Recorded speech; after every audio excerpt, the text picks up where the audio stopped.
The winter wind cut through the narrow streets of Portland, Oregon, like 1,000 tiny knives. But the cold wasn't the only thing hurting Megan that night. Her arms tightened around her little boy, Jacob, whose small body trembled violently against her chest. She had been walking for more than an hour, hoping to reach the shelter before it closed. But the world had other plans. Her phone was dead, her wallet missing, and every step she took felt like wading through a storm made of fear, exhaustion, and silent tears. She tried pressing Jacob closer, trying to warm him with the last pieces of strength she had left.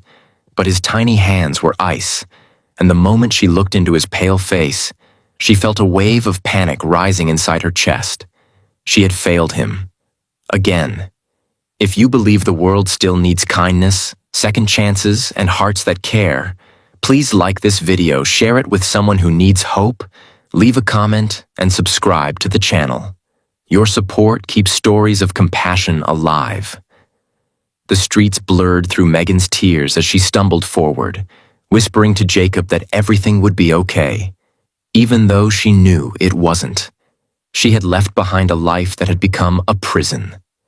An unstable relationship, a home filled with shouting instead of love, and a future that grew darker by the day she had fought to protect her son.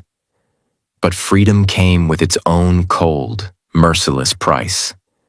And tonight, as Jacob's shivering worsened, Megan felt the weight of motherhood crash over her like a wave too heavy to carry. That was when she heard footsteps approaching, steady and fast, like someone running toward them, not past them. Megan froze, clutching Jacob as if she could shield him from the world. When she looked up, she saw a man about her age, bundled in a thick black winter jacket, his expression filled with genuine worry. His name, she would later learn, was Michael, a single father who had learned to see pain the way others saw color. He had been on his way to pick up groceries, but the sight of a young mother crying on the sidewalk, holding a trembling child, pierced through the walls he thought he had rebuilt long ago. Megan stepped back instinctively, but Michael slowed his pace, lifting one hand slightly as if to say he meant no harm. She felt embarrassed. Her red eyes, her messy hair, the cracked shoes she wore. But Michael wasn't looking at any of that. His eyes were fixed on Jacob, whose teeth were chattering painfully. Without hesitation, he shrugged off his thick jacket, the one lined with faux fur and warmth, and stepped closer.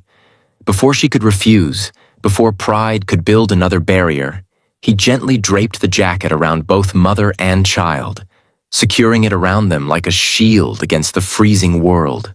The sudden warmth made Jacob gasp softly, and Megan felt her chest tighten with unexpected emotion. She wanted to thank him, but her voice refused to work. Michael didn't ask questions. He didn't demand explanations. He simply placed a hand on her shoulder, steady, calm, and reassuring. That touch alone felt like a small miracle to a heart that had been hurt too many times. He guided them to a nearby bench under a street lamp, its soft glow slicing through the cold shadows. Megan sat, holding Jacob wrapped in the oversized jacket, and felt the warmth slowly returning to his small fingers.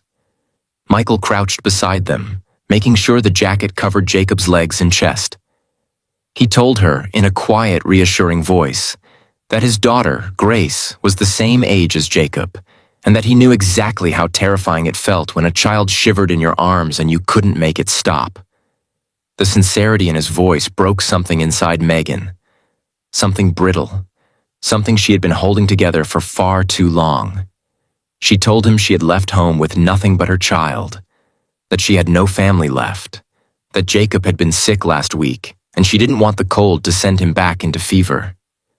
Michael listened, not with pity, but with the kind of understanding that comes from surviving storms of his own.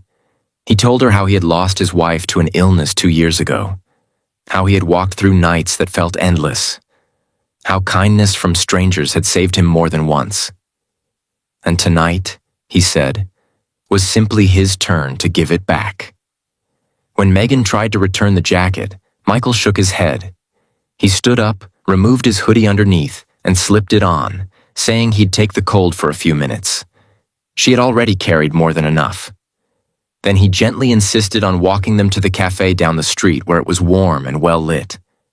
Inside, the smell of fresh coffee and soup wrapped around them like a blanket, and Megan felt the tension slowly leaving her shoulders for the first time in months. Michael ordered hot chocolate for Jacob, a warm meal for Megan, and sat across from them without once making her feel like a burden. As Jacob sipped the warm drink, color returning to his cheeks, Megan felt tears slip down again. This time from relief. It had been so long since someone had looked at her not with judgment, but with compassion. Michael made a few calls, quietly, respectfully, and within minutes, he had found an open spot at a small community shelter run by a friend from his church.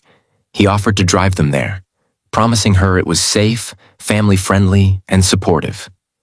Megan hesitated, but the honest warmth in his voice, the care he had shown Jacob, and the kindness that had been absent from her life for too long finally dissolved her fear. On the drive there, Jacob fell asleep in Megan's arms, wrapped in Michael's jacket. She watched her son breathe peacefully and felt something inside her soften. A belief, fragile but real, that maybe life hadn't completely closed its doors. Maybe God still sent people at the right time. When they reached the shelter, Michael walked them inside, introduced them to the staff, and made sure they had a warm room, blankets, and food. As Megan stood in the doorway, Jacob sleeping against her shoulder, she whispered a thank you that came straight from her soul. Michael smiled and said that helping her was a blessing, because kindness, he believed, always found its way back. If this story touched your heart, please don't forget to like the video, share it with someone who needs hope, subscribe to the channel, and leave a comment. Your support helps keep these stories alive. Before you go, please comment below. Do you believe one act of kindness can change someone's entire life?